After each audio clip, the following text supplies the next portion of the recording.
In this video, we will look at rendering option in Dimension. When you open Dimension, the canvas will be in a real-time rendering mode by default. This rendering is fast, which allows you to interact with your scene and keeps your system resource usage lower.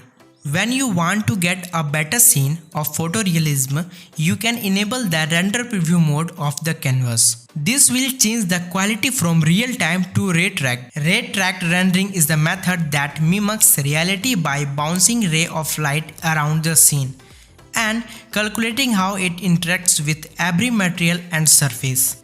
Ray track rendering will give better results, but it's more intense on your system resource. With render preview on, the canvas will blend in ray track result.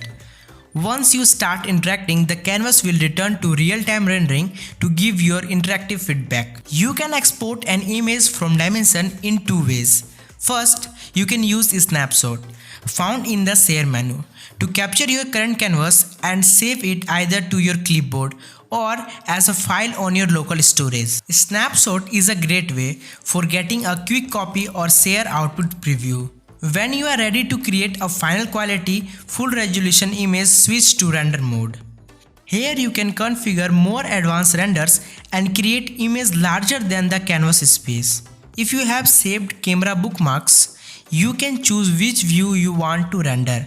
Then choose the quality and format option. Click the render button to begin the render process. Low quality will finish faster but have more noise, while high quality will take longer but have less noise. We hope this video has been helpful in exploring different types of rendering and exporting image option you have in Dimension.